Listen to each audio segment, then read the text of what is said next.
Praise the Lord, praise the Lord. கர்த்தருடைய பரிசுத்த நாமம் இந்த காலவெளியில் மகிமைப்படுவதாக. நம்ம இணைந்து இந்த நாளிலும் தெய்வ வார்த்தையுமாய் ஒருவரை சந்திக்க உதவி செய்த தேவனுக்காய் ஆண்டவருக்கு நன்றி செலுத்த நாளிலும் கூட ஆதியாகம புஸ்தகம் 16ஆம் அதிகாரம் அதனுடைய 11வது வார்த்தையின் 2வது பகுதியை வாசிக்கிறேன். கர்த்தர் உன் அங்கலாய்ப்பை கேட்டபடியினால் அவனுக்கு இஸ்மவேல் என்று பெயரிடுவாயாக.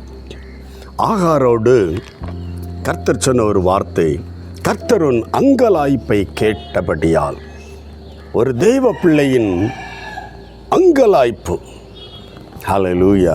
உபத்திரம் வரும்போது அங்கலாய்ப்பு வரும், நெருக்கடி வரும்போது அங்கலாய்ப்புகள் வரும். நினையாத நேரங்களில் வருகிற உபத்திரவங்கள் ஒரு தெய்வ பிள்ளையை அங்கலாய்க்க என்ன செய்வது, பதறி போகிறது தான் அங்கலாய்ப்பு. அங்கலாய்ப்பு என்பது செய்வதறியாமல் திகைப்பது. இந்த கால வேளையில் என் அன்பு தெய்வ பிள்ளையே, அங்கலாய்ப்பை காண்கிற ஒரு தெய்வன் நம்முடைய தெய்வன். அது மனுஷன் காண முடியாது. மனுஷன் முகத்தில் வைத்து ஏதோ ஒரு டிஸ்டர்பன்ஸ் என்று அறிந்து கொள்ளலாம். ஆனால் பரிகாரம் பண்ணுகிறது, அதற்கு விடுதலை தருவது அன்பு தெய்வன் மட்டும்தான். இந்த கால வேளையில் நீ எந்த காரியத்தை குறித்து, எந்த சூழ்நிலையை குறித்து, எந்த நிலைமையை குறித்து அங்கலாய்த்து கொண்டிருக்கிறாயோ அந்த காரியத்தின் மேல் தேவன் உனக்கு உதவி செய்ய விரும்புகிறார். உன் அங்கலாய்ப்பை காண்கிற ஒரு தேவன், அங்கலாய்ப்புக்கு பதில் தருகிற ஒரு தேவன், உங்கள் அங்கலாய்ப்பை மாற்றுகிற தேவன்.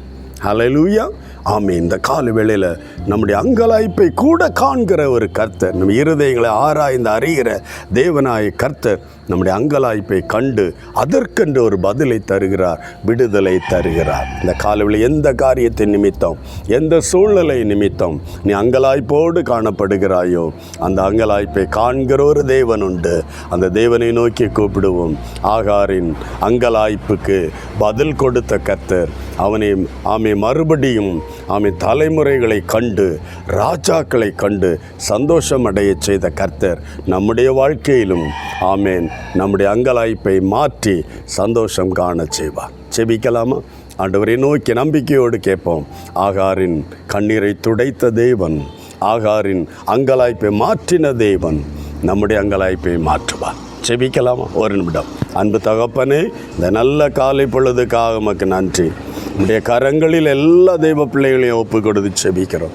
யார் யார் ஆண்டவரே அங்கலாய்ப்போடு, வேதனையோடு, துன்பத்தோடு யார் இந்த நாட்களிலும் உடைய சந்நிதியில் உம்மை நோக்கி பார்க்கிறார்களோ எல்லா உள்ளங்களையும் உடைய கரத்தில் ஒப்பு கொடுக்கிறேன். அந்த காரணங்களை அறிந்திருக்கிற கர்த்தர் அங்கலாய்ப்பின் அந்த ரூட் காஸ் இன்னதென்று அறிந்த தெய்வன் அவருடைய ஒவ்வொருடைய வாழ்க்கையிலும் இருந்து இந்த தடைகளை மாற்றி போடுங்கப்பா, குறைவுகளை நீக்கி போடுங்கப்பா. சமூகம் பிள்ளைகளுடைய அங்கலாய்ப்பை நீக்கி சந்தோஷம், சமாதானம் காணும்படி உதவி செய்வீராக. ஆசீர்வதியும் இயேசு கிறிஸ்துவின் நாமத்தில் தாழ்மையோடு செபிக்கிறோம் நல்ல பிதாவே, ஆமேன், ஆமேன். உன் அங்கலாய்ப்பை காண்கிற தேவன். God bless you. Praise the Lord.